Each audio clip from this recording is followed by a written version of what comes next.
Vice President Kamala Harris joined several New York leaders and other prominent officials on Thursday to campaign for Governor Kathy Hochul's re-election. The event, held at Barnard College, aims to specifically get women out to the polls. Harris spoke of the importance of voting, touting the Biden-Harris administration's accomplishments since being voted into office in 2020. Harris also condemned the Supreme Court's decision to overturn Roe v. Wade, calling out Justice Clarence Thomas by name. Current polls show Hochul leading her opponent, Representative Lee Zeldin, by a slight margin.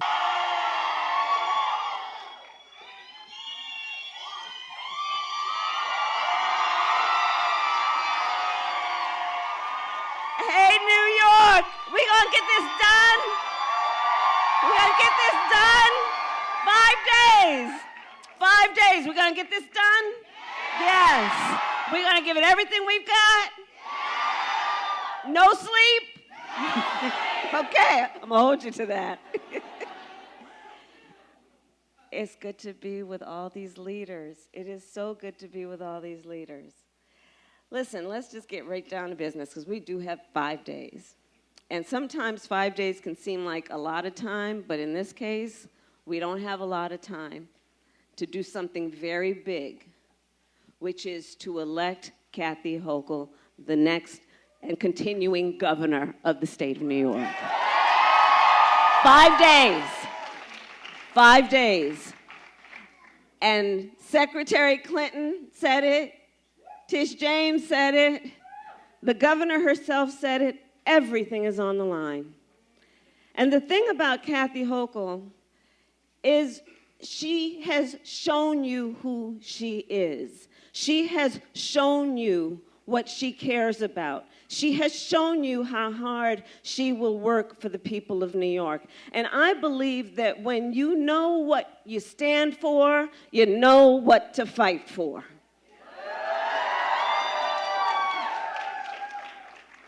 So we got a lot of work to do. And as the governor said, you've witnessed a lot of history on this stage this afternoon. Oh, a whole lot of firsts. But here's the thing I know about Secretary Clinton. I know about General James. I know about Governor Hochul. We are committed. Yes, we may be the first, but we are committed to not being the last. And we're going to count on you to help us see that through. 5 days. 5 days. So we need folks to vote, right? For folks who haven't voted, we need them to vote. We need them to vote early, and we need them to vote on Election Day. And I can look around this room, and I know this is a group of leaders, most of whom have been out there already talking with people about the importance of voting, people who worked on the 2020 election and elected Joe Biden president and me vice president. And so here's the thing we all know, because a lot of us have been doing this every election cycle, asking folks to vote. And here's what happens. So we go up and we ask somebody to vote. And they will then ask a very righteous question every time. Why should I vote? Well, here's the thing. We got a whole lot of good material. We got a lot of good material, because think about it. Last election, 2020. In the height of a pandemic, so much loss of life. People lost their jobs, loss of normalcy. Parents who are trying to figure out how they could educate their kids in the middle of all this, trying to go online if they even had access to high-speed internet. And in the midst of all of that, think about it. We had an historic turnout, and in particular, a historic turnout of young voters voting. You all. It was historic.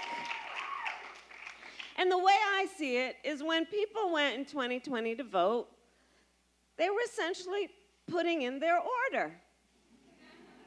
Right? They stood in line for hours.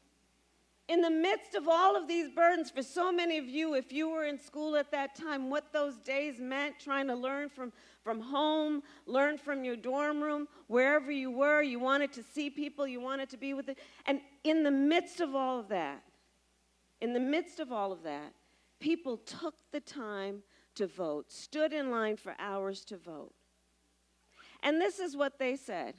They said, there are certain things that I want from my government, and certain things that I know I am entitled to.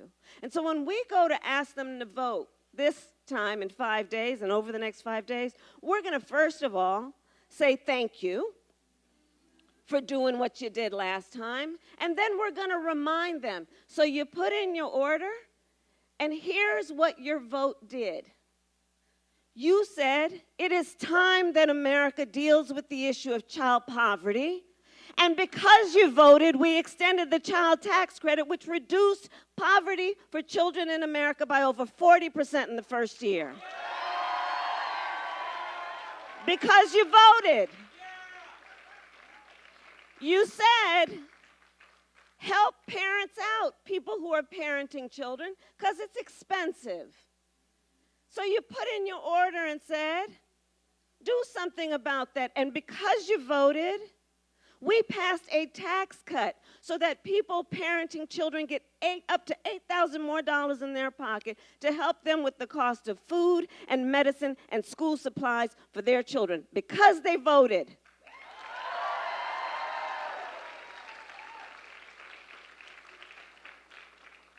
Because people voted and said, look, I'm going to put in my order. I want y'all to deal with this climate crisis because we value the importance of drinking clean water and breathing clean air and saving this beautiful planet upon which we live. And so people put in their order, and because you voted, we just put $370 billion into an investment in what we must do to combat the effects of this climate crisis. Because you voted. Because you voted. We're going to go up to people and we're going to ask them, and they're going to say, well, why should I vote? And we're going to say, because the last time you said, you know what, y'all need to deal with the potholes and deal with the fact that America's infrastructure is about 150 years old, and we need to fix these bridges and we need to fix these roads. And because they voted, LaGuardia is now going to get $30 million for upgrades. Because they voted, we're going to have electric MTA buses and put $110 million into doing it. Because they voted, Second Avenue Subway is going to get $400 million. Because they put in their order. Because you voted. And you said, you know what? It's about time we had a black woman on the United States Supreme Court.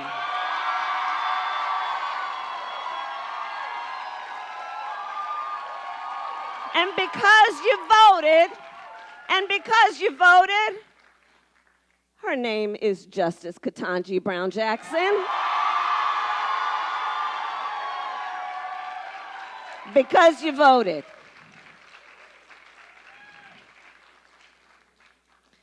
Because you voted and said, we're putting in our order, student loan debt is preventing folks from being able to start a family, buy a home, or even pay rent.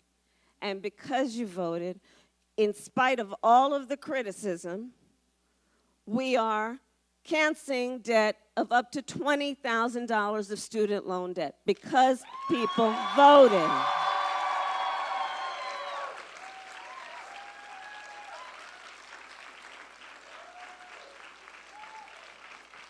Because people voted and said, it's been 30 years since there's been any meaningful smart gun legislation in our country.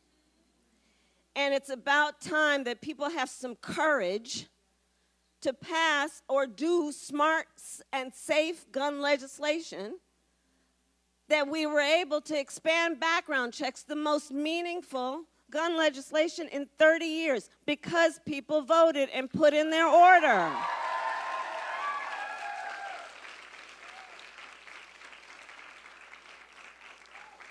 People said, you know, you guys did a great job in 2008 and during those years reforming the healthcare system, but it's still really expensive to buy medication.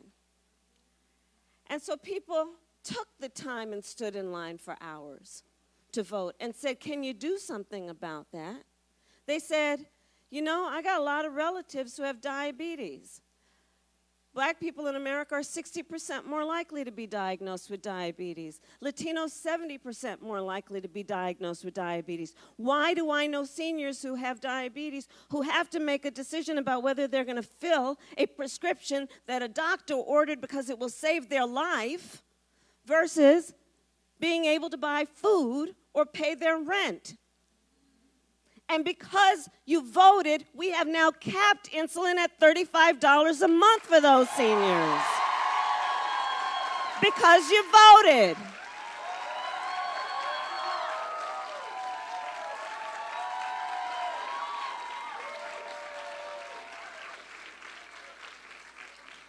Because you voted and you said, you know what? This game that the pharmaceutical companies have been playing, jacking up prices on medication, is just not right. Somebody's got to be able to negotiate on behalf of the American people on this issue. And so, long time in coming, but because you voted, we are now allowing Medicare to negotiate against the pharmaceutical companies on behalf of 60 million Americans. 60 million people. Because you voted. Elections matter. Elections matter. And we have so much at stake in this one.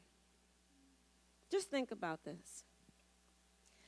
The United States Supreme Court, the highest court in our land, just took a constitutional right that had been recognized from the people of America. And by the way, on this subject, I think it's important to note, one does not have to abandon their faith or deeply held beliefs to agree the government should not be telling her and anyone what to do with their own body.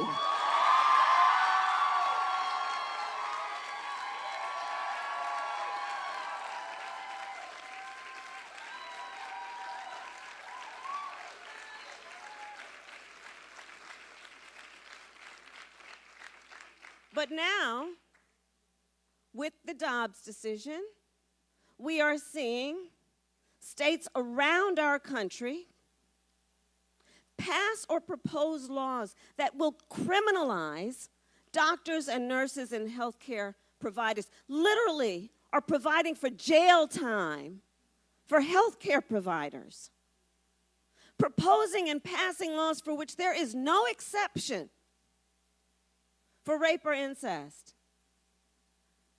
When I was a courtroom prosecutor, I specialized in crimes against women and children, and in particular child sexual assault. Let me tell you guys, the idea that anyone who proposes or professes to be a leader would suggest that there would be no exception after an individual has endured and survived an act of violence and violation, and then suggest to them they will not have the autonomy after that violation of their body to make a decision about what next happens to their body. It is immoral.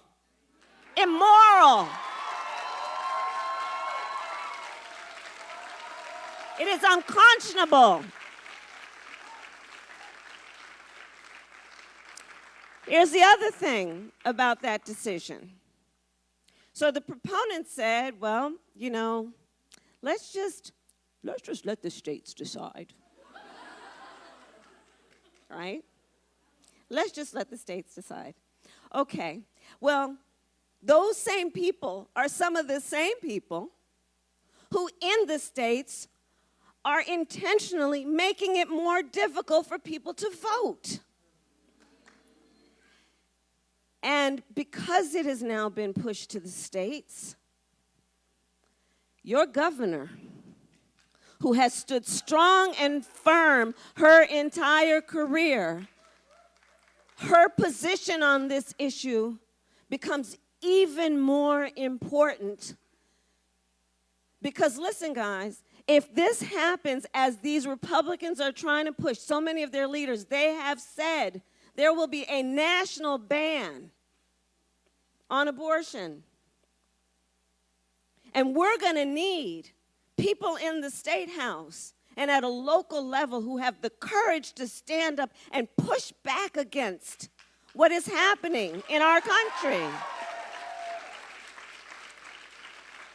And then that way, who is your governor matters. Who is your attorney general matters. Who is your lieutenant governor matters.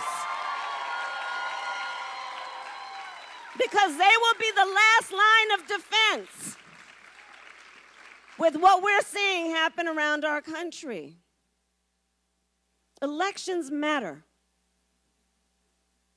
And what we are also seeing is that if you look at, I like Venn diagrams, okay? So if you look, I do. And if you look at the intersection on some of these issues, it's pretty profound and very clear. And by the way, Clarence Thomas said the quiet part out loud. Now, at risk, an individual's right to contraception. An individual's right to marry the person they love is now at risk. And if you look at where these attacks are coming from, you would not be surprised to know there is a significant intersection between those who are attacking voting rights, LGBTQ plus rights, and reproductive rights.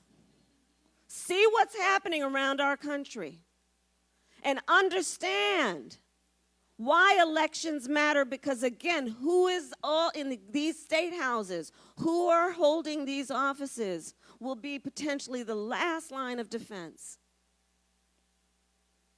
Elections matter. As vice president, I have now, well, thank you. That's me. So, as vice president in these almost 2 years, my team has told me I have now met with over 100 world leaders, directly or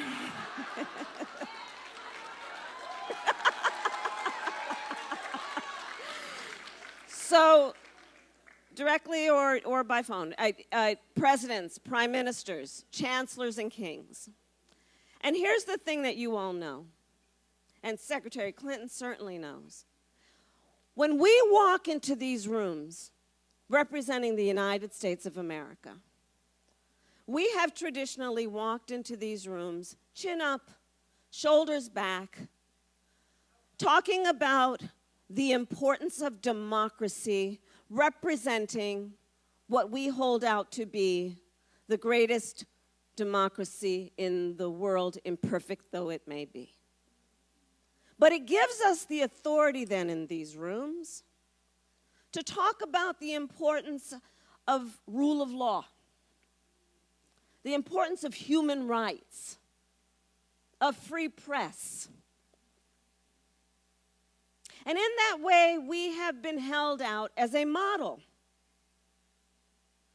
But here's the thing everyone here knows, because you are all role models. The thing about being a role model is this.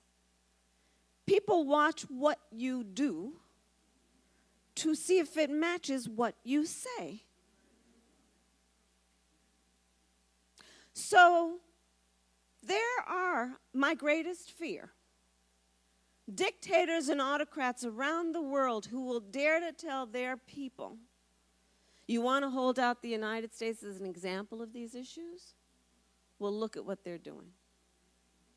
And in that way, what is happening in our country will very likely not only affect the people of our nation, but potentially people around the world. All of this is at stake. And on the issue then of democracies, I do believe that the nature of democracy is that there's a duality. On the one hand, when a democracy is intact, I believe it is incredibly strong in that it gives strength to its people.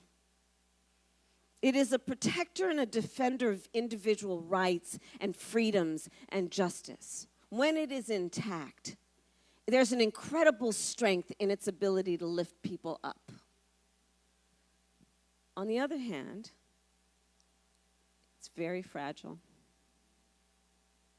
It is only as strong as our willingness to fight for it. And so fight we will. And so fight we will. And so we will do everything in these next 5 days, standing for the country we love, standing for the principles we hold dear. We will stand for the voices that we know have everything on the line. And we will fight for the principles that we know we hold dear, the ideals we hold dear. You know, I do believe there are two definitions of what it means to be a patriot. One is the definition that suggests you'll defend your country whatever it does, but then there is the other definition, which I believe describes all of us patriots, which is the willingness, born out of love of country, to fight for the ideals and the attainment of the ideals of our nation. That is what is at stake. And so we will fight. And when we fight, we win. Thank you.